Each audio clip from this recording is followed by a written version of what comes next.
ನಮಸ್ತೆ ಎಲ್ರಿಗೂ. ಲಾಸ್ಟ್ ಕ್ಲಾಸಲ್ಲಿ ಲೀವ್ಸ್ ಅಲ್ಲಿ ಹೇಗೆ ಫುಡ್ ಪ್ರಿಪೇರ್ ಆಗುತ್ತೆ ಅಲ್ಲಿವರೆಗಾಗಿತ್ತು. ಈ ಬ್ರಾಕೆಟ್ ಅಲ್ಲಿ ಇರೋದನ್ನ ಸ್ವಲ್ಪ ನೋಡೋಣ. ಬಿಸೈಡ್ಸ್ ಲೀವ್ಸ್, ಬರೀ ಎಲೆಗಳಲ್ಲೇ ಮಾತ್ರ ಅಲ್ಲ, ಅದರ ಅಕ್ಕಪಕ್ಕದಲ್ಲಿ photosynthesis also takes place in other green parts of the plant. ಈಗ ಒಂದು ಪ್ಲಾಂಟ್ ಅಂದ್ರೆ ಎಲೆ ಮಾತ್ರ ಹಸಿರಾಗಿರುತ್ತಾ? ನೋ, ಕಾಂಡದ ಭಾಗ, ಮಧ್ಯದ ಬ್ರಾಂಚಸ್ ಅದೆಲ್ಲ ಗ್ರೀನ್ ಇರುತ್ತೆ. ಸೊ ಎಲೆಗಳಲ್ದೇನೂ ಸಹ ಅದರ ಇಲ್ಲಿ ಚಿತ್ರದಲ್ಲಿದೆ ನೋಡಿ, ಕೊಟ್ಟಿದ್ದಾರೆ.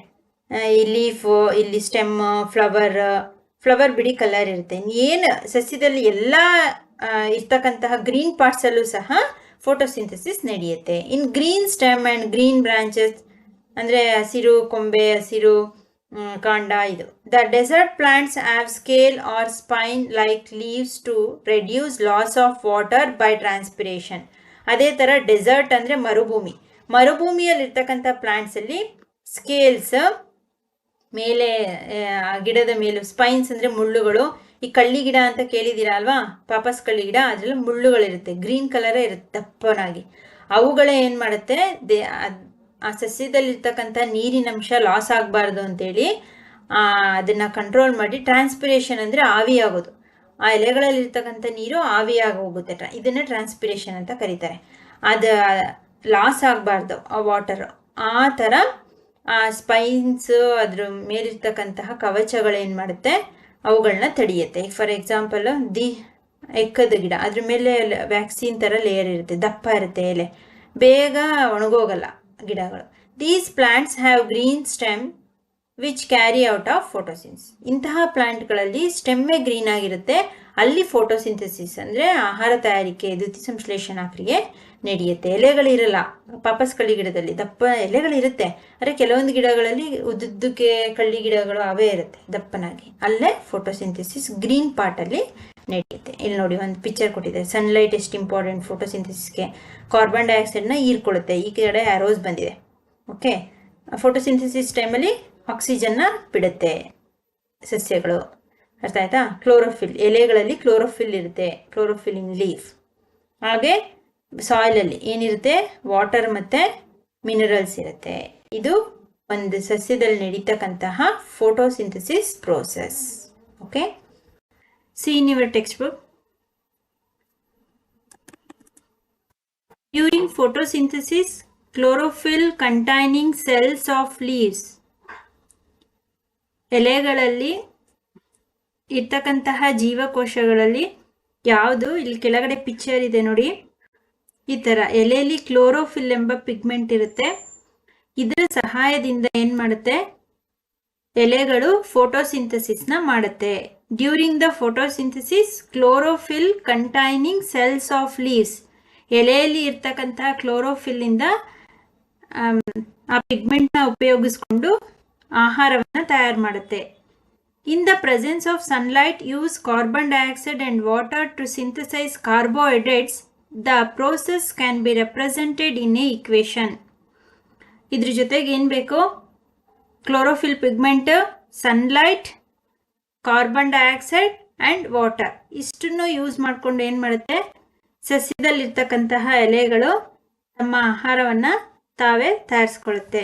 Underline this word: sunlight, carbon dioxide, water with help of chlorophyll.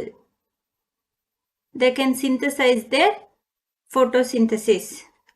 Photosynthesis ಮಾಡಬೇಕು ಅಂದರೆ ಇಷ್ಟು ಇರಬೇಕು.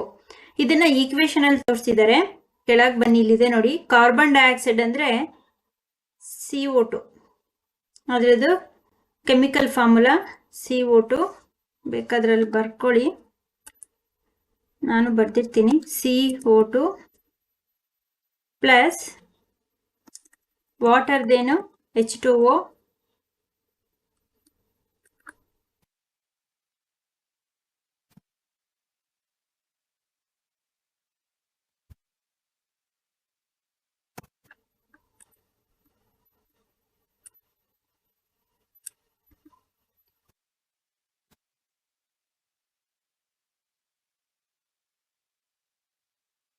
ಕಾರ್ಬನ್ ಡೈಆಕ್ಸೈಡ್ ಮತ್ತು ವಾಟರ್ನ ಯೂಸ್ ಮಾಡಿಕೊಂಡು with help of chlorophyll and sunlight they can produce water carbohydrate ಅಂದರೆ C H O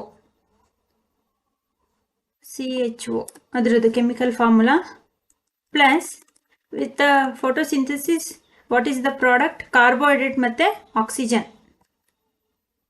ಆಕ್ಸಿಜನ್ದು formula O2. Okay,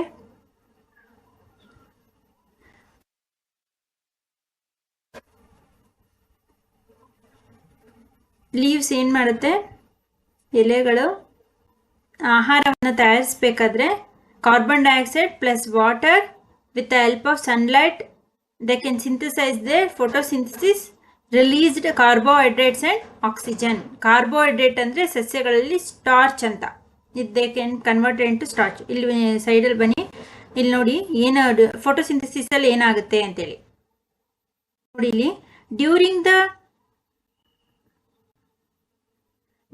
the process oxygen is released. ಈ photosynthesis process ಅಲ್ಲಿ ಏನು ರಿಲೀಸ್ ಆಗುತ್ತೆ, ಆಕ್ಸಿಜನ್ ರಿಲೀಸ್ ಆಗುತ್ತೆ. ಸಸ್ಯಗಳು ಆಹಾರವನ್ನು ತಯಾರಿಸಬೇಕಾದ್ರೆ ಬಿಡುಗಡೆ ಮಾಡುವಂಥ ಅನಿಲ ಆಕ್ಸಿಜನ್, ಯೂಸ್ ಮಾಡ್ಕೊಳ್ಳೋ ಅಂಥದ್ದು ಕಾರ್ಬನ್ ಡೈಆಕ್ಸೈಡ್. ಇದು ನೆನಪಿರಲಿ. The presence of starch in leaves indicates the occurrence of photosynthesis. ಸಸ್ಯಗಳಲ್ಲಿ ಆಹಾರ ತಯಾರಾದ್ಮೇಲೆ ಏನು ಬರುತ್ತೆ, ಕಾರ್ಬೋಹೈಡ್ರೇಟ್ಸ್ ಬರುತ್ತೆ. ಅಂದರೆ carbohydrates is finally converted into starch. ಸಸ್ಯಗಳಲ್ಲಿ ಕಾರ್ಬೋಹೈಡ್ರೇಟ್ ಸ್ಟಾರ್ಚ್ ಆಗಿ ಕನ್ವರ್ಟ್ ಆಗುತ್ತೆ. ಅರ್ಥ ಆಯ್ತಾ? ಸಸ್ಯಗಳಲ್ಲಿ ಇರ್ತಕ್ಕಂತಹ the presence of starch in leaves indicates the occurrence of photosynthesis. ಹೇಗೆ ಸಸ್ಯಗಳಲ್ಲಿ ದ್ಯುತಿಸಂಶ್ಲೇಷಣಾ ಕ್ರಿಯೆ ನಡೆದಿದೆ ಅನ್ನೋದಕ್ಕೆ ಸಾಕ್ಷಿ ಏನು, ಅದು ಸಸ್ಯದಲ್ಲಿರ್ತಕ್ಕಂತಹ ಸ್ಟಾರ್ಚ್. ಈ starch Sakshi. Starch is also called A carbohydrate. ಅವಾಗಲೇ ಹೇಳಿದ್ನಲ್ಲ, ಕಾರ್ಬೋಹೈಡ್ರೇಟ್ ಅಂತ ಏನು ತಯಾರಾಗಿರುತ್ತೆ ಅದೇ ಏನಾಗಿರುತ್ತೆ, ಅದನ್ನೇ ನಾವು ಕಾರ್ಬೋಹೈಡ್ರೇಟ್, ಸ್ಟಾರ್ಚ್ನೇ ಕಾರ್ಬೋಹೈಡ್ರೇಟ್ ಅಂತೇಳಿ ಸಸ್ಯಗಳಲ್ಲಿ. Okay, Boja has observed some plants with deep red, violet or brown leaves. He wants to know whether these leaves also carry out photosynthesis. ನಾವು ಇಷ್ಟರವರೆಗೂ ಏನು ಹೇಳ್ತಿದ್ದೀವಿ, ಗ್ರೀನ್ ಪ್ಲಾಂಟ್ಸ್, ಗ್ರೀನ್ ಲೀವ್ಸ್ ಮಾತ್ರ ಫೋಟೋಸಿಂಥಸಿಸ್ ಮಾಡುತ್ತೆ, ಹಸಿರು ಎಲೆಗಳು ಮಾತ್ರ ಅಂತ. ಅದಕ್ಕೆ ಬೋಜಾ ಇದು ಡೌಟ್ ಏನು, ಕೆಲವೊಂದು ಎಲೆಗಳಲ್ಲಿ ಬ್ರೌನ್ ಕಲರ್ ಇರುತ್ತೆ, ರೆಡ್ ಕಲರ್ ಇರುತ್ತೆ, ವೈಲೆಟ್ ಕಲರ್ ಇರುತ್ತೆ, ಅದೆಲ್ಲ ಹೇಗೆ ಫೋಟೋಸಿಂಥಸಿಸ್ ಮಾಡುತ್ತೆ, ಆಹಾರ ತಯಾರಿಸುತ್ತೆ ಅಂತ ಕೇಳ್ತಿದ್ದಾರೆ. ಅದರಲ್ಲೂ ಸಹ ಆಹಾರ ತಯಾರಾಗುತ್ತೆ. ನೆಕ್ಸ್ಟ್ ಮುಂದೆ ಇದೆ ಹೇಗೆ ಅಂತ ಹೇಳ್ಬಿಡ್ತೀನಿ ಈಗಲೇ. ಅದರಲ್ಲಿ ಗ್ರೀನ್ ಪಿಗ್ಮೆಂಟ್, ಕ್ಲೋರೋಫಿಲ್ ಮರೆ ಆಗಿರುತ್ತೆ. ಆದರೂ ಸಹ ಆ ಕಲರ್ ಇದ್ರೂ ಅದಕ್ಕೆ ಬೇಕಾದಂತಹ ಫೋಟೋಸಿಂಥಸಿಸ್ ಬೇಕಾದಂತಹ ಪಿಗ್ಮೆಂಟನ್ನು ಆ ಎಲೆಗಳು ಅಬ್ಸರ್ವ್ ಮಾಡ್ಕೊಳ್ಳುತ್ತೆ. ಮರೆ ಆಗಿರುತ್ತೆ ಬಟ್ ಹೀರುತ್ತೆ ಕ್ಲೋರೋಫಿಲ್ ಪಿಗ್ಮೆಂಟ್ ಆ ಸಸ್ಯಗಳಲ್ಲಿ. ಓಕೆ, ಆಕ್ಟಿವಿಟಿ ನೋಡೋಣ.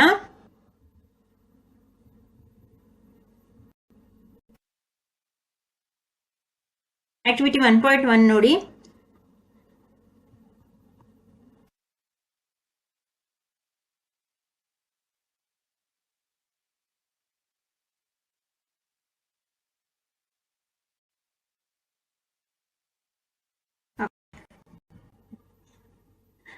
Take 2 potted plants of the same kind. 2 ಒಂದೇ ಥರದ ಪಾಟನ್ನು ತಗೊಳ್ಳಿ.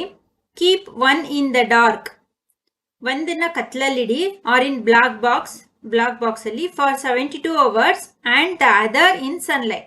2 ಪಾಟನ್ನು ತಗೊಳ್ಳಿ, ಅದರಲ್ಲಿ 2 ಪಾಟಲ್ಲಿ ಗಿಡಗಳಿರಬೇಕು. ಒಂದು ಪಾಟನ್ನು ಕತ್ತಲ ಕೋಣೆ ಅಥವಾ ಬಾಕ್ಸ್ ಒಳಗಡೆ ಕಪ್ಪು ಬಾಕ್ಸ್ ಕವರ್ ಮಾಡಿಡಿ, ಇನ್ನೊಂದನ್ನು ಸನ್ಲೈಟ್ಗೆ ಇಡಿ.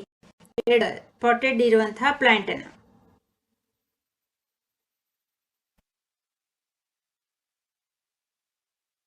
ಏನು ಅಬ್ಸರ್ವ್ ಮಾಡ್ತಾರೆ, perform iodine test with the leaves of both the plants as you did in class 6. ಇದನ್ನ 6th ಸ್ಟ್ಯಾಂಡರ್ಡ್ ಅಲ್ಲೂ ಮಾಡಿರ್ತೀರಾ, ಅಯೋಡಿನ್ ಟೆಸ್ಟ್ ಅಂತೇಳಿ. ಬೆಳಕಿಗೆ ಬೀಳ್ದಂತಹ ಗಿಡದ ಎಲೆಗಳನ್ನ ತಗೊಳ್ಳೋದು ಒಂದು, ಇನ್ನೊಂದು ಸನ್ಲೈಟ್ಗೆ ಇಟ್ಟಂತಹ ಎಲೆಯನ್ನ ತಗೊಂಡು ಅಯೋಡಿನ್ ಟೆಸ್ಟ್ ಅನ್ನ ಮಾಡಬೇಕು. Record your results. Now leaves the pot which was earlier kept in the dark in the sunlight for 3 to 4 days and perform the iodine test again on its leaves. Record your observation in your notebook. ಅದೇ ತರ 3-4 days ಅದನ್ನ ಹಾಗೆ ಇಟ್ಟು dark ರೂಮಲ್ಲಿ sunlight ಅಲ್ಲಿ ಇಟ್ಟಿರೋದು ಮತ್ತೆ dark ರೂಮಲ್ಲಿ ಇಟ್ಟಿರೋ ಎಲೆಗಳನ್ನ ಟೆಸ್ಟ್ ಮಾಡಿ ನೋಡ್ಬೇಕು. ಏನಿರುತ್ತೆ, the leaves other than green also have chlorophyll. Green ಇಲ್ಲ ಅಂದ್ರೂ ಸಹ ಅದರಲ್ಲಿ ಕ್ಲೋರೋಫಿಲ್ ಇರುತ್ತೆ ಎಲೆಯಲ್ಲಿ. The large amount of red, ಇಲ್ಲಿಗೆ ಬನ್ನಿ, ಅಬ್ಸರ್ವ್ ಮಾಡಿ. ಅದೇ ಅಯೋಡಿನ್ ಟೆಸ್ಟ್ ಅಂದ್ರೆ ಏನಾಗಿರುತ್ತೆ, ಟೆಸ್ಟ್ ಮಾಡಿದಾಗ ಸನ್ಲೈಟ್ ಅಲ್ಲಿ ಇಟ್ಟಿರುವಂತಹ ಎಲೆಯಲ್ಲಿ ಅಯೋಡಿನ್ ಇರುತ್ತೆ, ಇಲ್ಲದೆ ಇರುವಂತಹ ಡಾರ್ಕ್ ರೂಮ್ ಅಲ್ಲಿ ಇಟ್ಟಿರೋದ್ರಲ್ಲಿ ಇರಲ್ಲ. ಅದಷ್ಟೇ 6th ಸ್ಟ್ಯಾಂಡರ್ಡ್ ಅಲ್ಲೂ ಇದೆ ಅದು, ಅದಕ್ಕೆ ಅದ್ರ ಬಗ್ಗೆ ತುಂಬಾ ಹೇಳ್ತಾ ಇಲ್ಲ. The leaves other than green also have chlorophyll. ಅವಾಗಲೇ ಬೋಜಾಯ್ ಒಂದು ಡೌಟ್ ಕೇಳಿದ್ದ ಅಲ್ವಾ, ಗ್ರೀನ್ ಕಲರೇ ಇರಲ್ವಲ್ಲ ಆ ಲೀಫ್ ಅಲ್ಲಿ ಹೇಗೆ ಕ್ಲೋರೋಫಿಲ್ ಇರುತ್ತೆ ಮತ್ತೆ ಫೋಟೋಸಿಂಥಸಿಸ್ ಹೇಗೆ ಮಾಡುತ್ತೆ ಅಂತ ಇಲ್ಲಿ ಕೊಟ್ಟಿದ್ದಾರೆ ನೋಡಿ. ಗ್ರೀನ್ ಇಲ್ಲದೆ ಇರ್ತಕ್ಕಂಥ ಲೀಫ್ ಅಲ್ಲೂ ಕ್ಲೋರೋಫಿಲ್ ಇರುತ್ತೆ, have chlorophyll. The large amount of red, brown and other pigments mask the green colour. Mask ಅಂದ್ರೆ ಇಲ್ಲಿ ಮರೆ ಆಗಿರುತ್ತೆ ಅಂತೇಳಿ. ಅಂತಹ ರೆಡ್, ಬ್ರೌನ್ ಇರ್ತಕ್ಕಂತಹ ಆ ಪ್ಲಾಂಟ್ಗಳಲ್ಲಿ ಪಿಗ್ಮೆಂಟ್, ಈ ಕ್ಲೋರೋಫಿಲ್ ಪಿಗ್ಮೆಂಟ್ ಏನಾಗಿರುತ್ತೆ, ಗ್ರೀನ್ ಕಲರ್ ಪಿಗ್ಮೆಂಟ್ ಮರೆ ಆಗಿರುತ್ತಂತೆ, ಬಟ್ ಇರುತ್ತೆ. Photosynthesis takes place in these leaves also. ಮರೆ ಆದ್ರೂ ಅದರಲ್ಲಿ ಇರುತ್ತಲ್ವಾ ಕ್ಲೋರೋಫಿಲ್, ಸೊ ಹಾಗಾಗಿ ಅಂತಹ ಸಸ್ಯಗಳಲ್ಲೂ ಸಹ ಆ ಕಲರ್ ಇರ್ತಕ್ಕಂತಹ ಎಲೆಗಳಲ್ಲೂ ಸಹ ಫೋಟೋಸಿಂಥಸಿಸ್ ನಡೆಯುತ್ತೆ. ಅರ್ಥ ಆಯ್ತಾ? ಲೀವ್ಸ್ ಆಫ್ ವೇರಿಯಸ್ ಕಲರ್ ಇಲ್ಲಿ ಕೊಟ್ಟಿದ್ದಾರೆ ನೋಡಿ. ನೋಡಿ ಈ ತರ ಗಿಡಗಳನ್ನ, ಫ್ಯಾಷನ್ ಗಿಡಗಳದ ಎಲೆಗಳು ನೋಡಿರ್ತೀರಾ ನೋಡಿ, ಈ ತರ ಎಲ್ಲ ಪ್ಯಾಚಸ್ ಇರುತ್ತೆ, ಕಲರ್ ಇರುತ್ತೆ, ಬಟ್ ಇದರಲ್ಲೂ ಸಹ ಗ್ರೀನ್ ಕಲರ್ಸ್ ಕ್ಲೋರೋಫಿಲ್ ಇರುತ್ತೆ. You often seen slimy green patches in ponds are stagnant water bodies. These are generally formed by the growth of organisms called algae. ಇದ್ರ ಜೊತೆಗೆ ತುಂಬಾ ಕೊಳಗಳಲ್ಲಿ ಅಥವಾ ಎಲ್ಲಿ ಪಾಂಡ್ ಮತ್ತೆ ಲೇಕ್, ನಿಂತ ನೀರಿನ ಜಾಗದಲ್ಲೆಲ್ಲ ತುಂಬಾ ಹಸಿರಾಗಿರ್ತಕ್ಕಂತಹ ಕೆಲವೊಂದು ಜಾಗಗಳನ್ನ ನೋಡಿರ್ತೀರ. ಪಾಚಿ ಅಂತ ಕೇಳಿದೀರಾ, ಪಾಚಿ ಕಟ್ಕೊಂಡಿದೆ, ಅದನ್ನ ನಾವೇನಂತ ಕರಿತೀವಿ, ಆಲ್ಗೆ. ಆಲ್ಗೆ ಅಂದ್ರೆ ಕನ್ನಡದಲ್ಲಿ ಶೈವಲ ಅಂತೇಳಿ ಇರುತ್ತೆ. Can you guess why algae are green in colour? ಹಾಗಾದ್ರೆ ಆ ಪಾಚಿ ಆಗಿರುತ್ತಲ್ಲ ತುಂಬಾ ನೀರಿರುವಂತ ಜಾಗದಲ್ಲಿ, ಅದು ಯಾಕೆ ಗ್ರೀನ್ ಕಲರ್ಡೇ ಇರುತ್ತೆ? They contain chlorophyll which gives them the green colour. ಅದ್ರಲ್ಲಿ ತುಂಬಾ ಕ್ಲೋರೋಫಿಲ್ ಇರುತ್ತೆ, ಸೊ ಹಾಗಾಗಿ ಅದು ಗ್ರೀನ್ ಕಲರ್ ಇರುತ್ತೆ. Algae can also prepare their own food by photosynthesis. ಪಾಚಿ ಆಲ್ಗೆನೂ ಸಹ ತನ್ನ ಆಹಾರವನ್ನ ತಾನೇ ತಯಾರಿಸಿಕೊಳ್ಳುತ್ತೆ ಫೋಟೋಸಿಂಥಸಿಸ್ ಮೂಲಕ. Synthesis of plant food other than carbohydrates. ಬರೀ ಸಸ್ಯಗಳಲ್ಲಿ ಫುಡ್ ಪ್ರಿಪೇರ್ ಆಗೋದು ಕಾರ್ಬೋಹೈಡ್ರೇಟ್ಸ್ ಮಾತ್ರ ಅಲ್ಲ, ಬೇರೆದು ಸಹ ಬೇರೆ ನ್ಯೂಟ್ರಿಷನ್ ಪ್ರಿಪೇರ್ ಆಗುತ್ತೆ. ಹೇಗೆ ಅಂತೇಳಿ, ಪ್ಲಾಂಟ್ಸ್ಗಳಲ್ಲಿ ಹೇಗೆ ಪ್ರಿಪೇರ್ ಆಗುತ್ತೆ. You have just learn that plants synthesize carbohydrates through the process of photosynthesis. ಸಸ್ಯಗಳಲ್ಲಿ ಕಾರ್ಬೋಹೈಡ್ರೇಟ್ಸ್ ಅಂದ್ರೆ ನ್ಯೂಟ್ರಿಷನ್ ಅಲ್ಲಿ ಕಾರ್ಬೋಹೈಡ್ರೇಟ್ಸ್, ಪ್ರೋಟೀನ್ಸ್, ವೈಟಮಿನ್ಸ್, ಮಿನರಲ್ಸ್ ಇದಿದೆ ಅಲ್ವಾ, ಸಸ್ಯಗಳಿಗೂ ಇದೆಲ್ಲ ಬೇಕು. ಆದ್ರೆ ಫೋಟೋಸಿಂಥಸಿಸ್ ಇಂದ ಸಸ್ಯಗಳಿಗೆ ಸಿಗೋದು ಏನು, only carbohydrates. In the process of photosynthesis the plants can get A carbohydrates.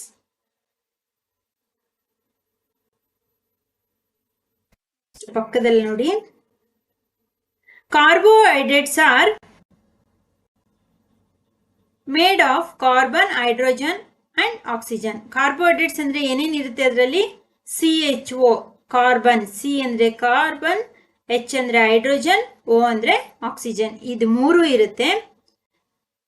These are used to synthesize other components of food such as proteins and fats.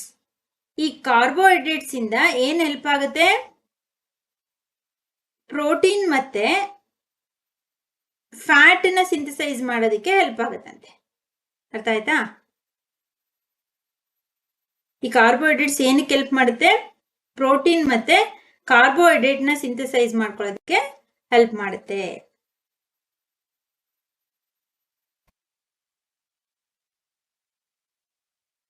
Protein ಮತ್ತೆ fats. But proteins are nitrogenous substances which contain nitrogen. Protein ಅಲ್ಲಿ ಏನಿರುತ್ತೆ, nitrogenous substances ಇರುತ್ತೆ, nitrogenous. ಆದ್ರೆ nitrogenous substances ಅಲ್ಲಿ ಏನಿರುತ್ತೆ, nitrogen ಎಂಬ ಅನಿಲ ಇರುತ್ತೆ. From where do the plants obtain nitrogen. ಹಾಗಾದ್ರೆ ಸಸ್ಯಗಳು ನೈಟ್ರೋಜನ್ ಅನ್ನು ಹೇಗೆ ತಗೊಳುತ್ತೆ? Recall that nitrogen is present in abundance in gaseous form in the air.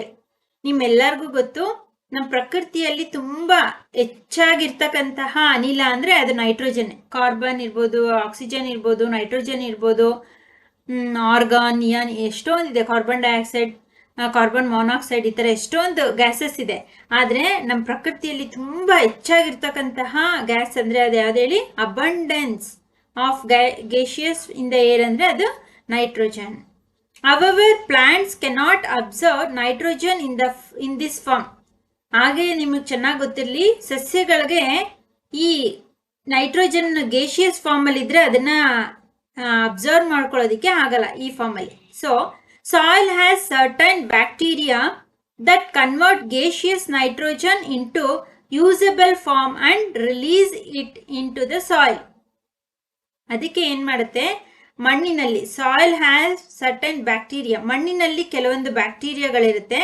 ಅದೇನು ಮಾಡುತ್ತೆ, ಸಸ್ಯಗಳು ಹೀರಿಕೊಳ್ಳಬಹುದಾದಂತಹ ಫಾರ್ಮ್ಗೆ ನೈಟ್ರೋಜನ್ ಗ್ಯಾಸನ್ನ ಪರಿವರ್ತನೆ ಮಾಡುತ್ತೆ.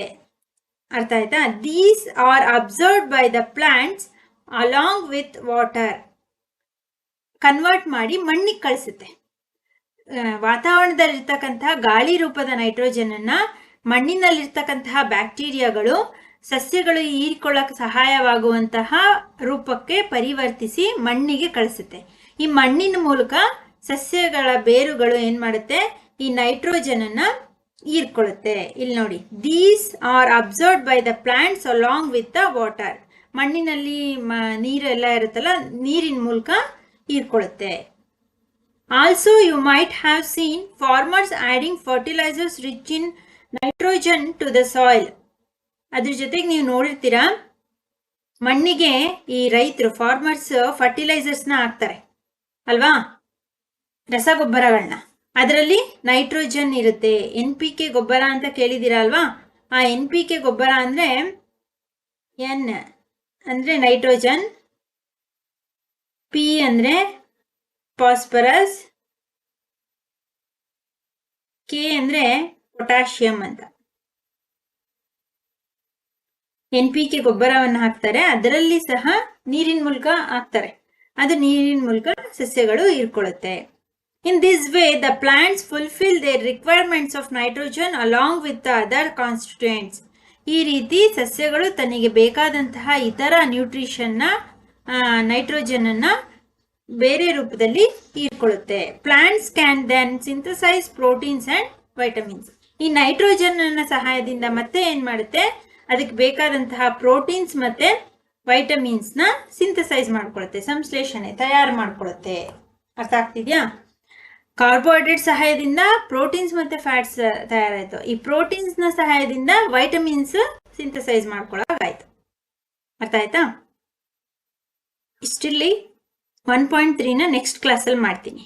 ಓಕೆನಾ? ಏನಾದರೂ ಅರ್ಥ ಆಗಲಿಲ್ಲ, ಎಕ್ಸ್ಪ್ಲನೇಷನ್ ಬೇಕು ಅಂದರೆ ಡಿಸ್ಕ್ರಿಪ್ಷನಲ್ಲಿ ಹಾಕಿ. Thank you.